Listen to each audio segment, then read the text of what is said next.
Securities का अंतिम जो बिंदु है ऋणपत्र एवं बॉन्ड, डिवेंचर्स एंड बॉन्ड। सबसे पहले हम डिवेंचर्स, ऋणपत्र और बॉन्ड्स दोनों को समझ लेते हैं। ऋणपत्र कंपनी के एक ऐसा लिखित प्रपत्र होता है, यह कंपनी द्वारा लिए गए ऋणों का प्रमाण पत्र होता है जो कंपनी अपनी सार्वमुद्रा के अधीन निर्गमित करती है। ऋणपत्र कंपनी के द्वारा लिए जाने वाले ऋण का द्योतक होता है। ऋणपत्र के धारक को ऋणपत्रधारी कहते हैं। कंपनी के ऋणपत्र पर ऋणपत्र के निर्गमन संबंधी सभी शर्तें, ऋण की राशि, ब्याज की दर, ब्याज का भुगतान का समय, ऋण की अवधि, शोधन का ढंग आदि सब दिए रहते हैं। ऋणपत्र के आगे उस पर दिए जाने वाले ब्याज की दर जो होती है वो उल्लेखित होती है। जैसे 12% डिवेंचर्स अगर कहते हैं तो इसका तात्पर्य यह है कि उस ऋणपत्र पर अंकित राशि पर 12% की दर से ब्याज दिया जाएगा। ऋणपत्रों का निर्गमन 3 प्रकार से सममूल्य पर, कटौती पर और प्रीमियम पर किया जा सकता है। कंपनी ऋणपत्रों का शोधन अपने अंशों में परिवर्तित करके भी कर सकती है। कंपनी अधिनियम 2013 की धारा 230 के अनुसार ऋणपत्र में स्टॉक, बॉन्ड्स व कंपनी की अन्य प्रतिभूतियां शामिल होती है, चाहे वे कंपनी की संपत्तियों पर प्रभाव रखती हो या नहीं। इसके बाद हम बॉन्ड को समझते हैं। लिखित प्रपत्र है जो ऋण का ज्ञान कराता है। पूर्व में बॉन्ड्स जो है केवल सरकारों के द्वारा निर्गमित किया जाता था, परंतु अब अर्ध सरकारी संस्थाओं एवं व्यावसायिक संस्थाओं के द्वारा ऋण के प्रमाण पत्र के रूप में बॉन्ड्स को जारी किया जाता है। संक्षेप में हम कह सकते हैं कि ऋणपत्र एवं बॉन्ड का प्रयोग अब एक दूसरे के स्थान पर किया जा सकता है। बॉन्ड्स और ऋणपत्र में अंतर जो होता है बहुत छोटे से बिंदु के आधार पर किया जा सकता है। सामान्यतः हम देखें तो बॉन्ड्स जो होते हैं वो ऋणपत्र की तरह ही होते हैं, परंतु इनमें जो एकमात्र अंतर है वो इनके निर्गमन के संबंध में है या निर्गमन के संदर्भ में है। बॉन्ड्स का निर्गमन बिना किसी पूर्व निर्धारित ब्याज दर के आधार पर किया जाता है, जैसे कि अत्यधिक कटौती योग्य डीप डिस्काउंट बॉन्ड या शून्य कूपन बॉन्ड, 0 कूपन बॉन्ड, इस तरह से किया जाता है। अत्यधिक कटौती बॉन्ड्स या शून्य कूपन बॉन्ड्स की दशा में ब्याज की जो दर होती है वह पहले से निर्धारित नहीं होती है, बल्कि इनका निर्गमन अत्यधिक कटौती पर किया जाता है और इनके निर्गमन मूल्य और शोधन मूल्य के बीच का जो अंतर होता है वह कुल ब्याज, टोटल इंटरेस्ट होता है। कुल ब्याज को बॉन्ड्स के जीवन काल से भाग देकर प्रतिवर्ष आनुपातिक रूप से ब्याज को लाभानी खाते में हस्तांतरित कर दिया जाता है। ऋण पूंजी की लागत, कॉस्ट ऑफ डेब्ट। ऋण पूंजी का मतलब दीर्घकालीन ऋण पूंजी से होता है। इसमें ऋणपत्र व बॉन्ड दोनों को ही शामिल किया जाता है। ऋण पूंजी की लागत ज्ञात करने के लिए जो हम राशि प्राप्त करते हैं उसमें से निर्गमन व्यय, जैसे अंशों को निर्गमित करने समय दिए जाने वाले अभिगोपन, कमीशन, दलाली या निर्गमन व्यय, छपाई, प्रिंटिंग आदि को घटाकर शुद्ध ऋण पूंजी की राशि ज्ञात की जाती है। शुद्ध ऋण पूंजी जो है वो निम्न प्रकार से ज्ञात की जाती है। पूंजी की लागत की गणना करने के लिए हमें शुद्ध प्राप्ति, नेट प्रोफिट्स की आवश्यकता होती है।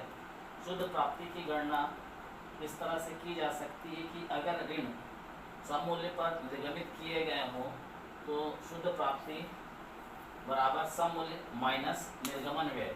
When debentures issued at par then net profits equal to face value minus issuing expenses.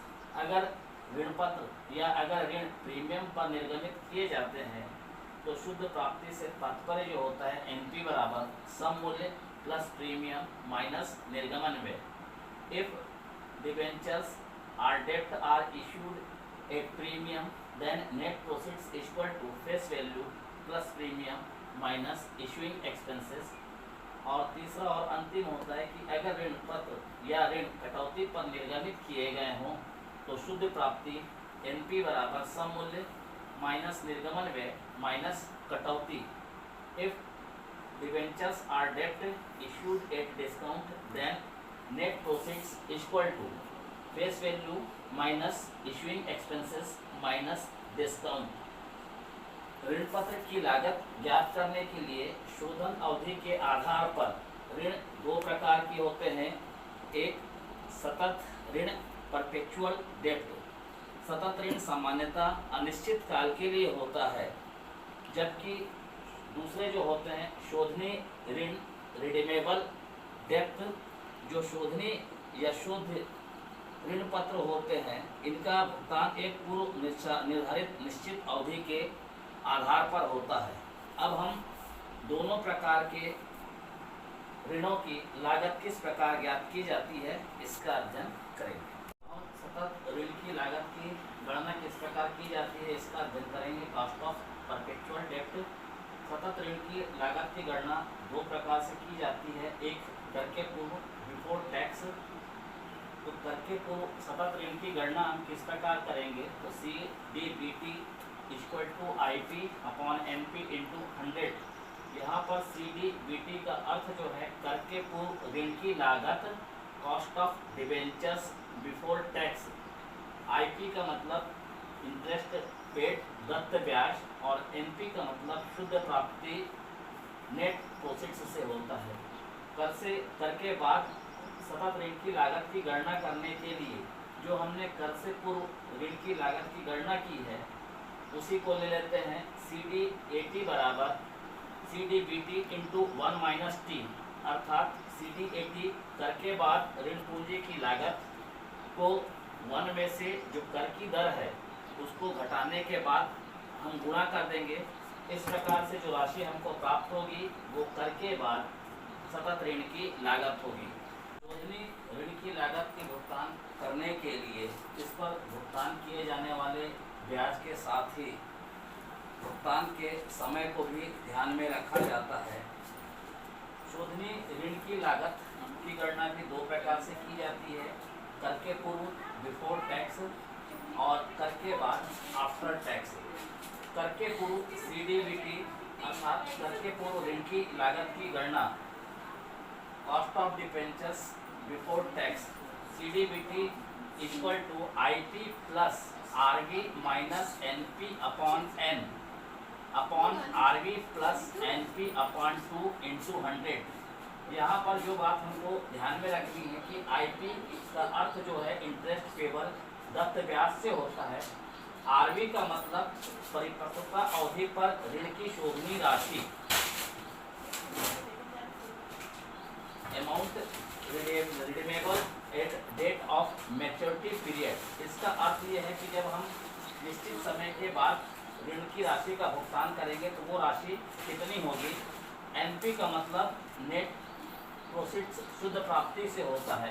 तो परिपक्वता अवधि में से शुद्ध प्राप्ति की राशि को जितने वर्षों के लिए ऋण पत्र को निर्गमित किया गया है नंबर ऑफ ईयर्स, उससे भाग देने के पश्चात जो राशि आती है उसको IP में जोड़ देते हैं।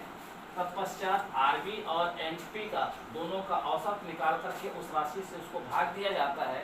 इस प्रकार जो राशि प्राप्त होती है उससे 100 का गुणा कर दिया जाता है और इस प्रकार जो मूल्य हमको प्राप्त होता है वो CDBT अर्थात cost of debentures before tax करके पूर्व ऋण की लागत ज्ञात होती है।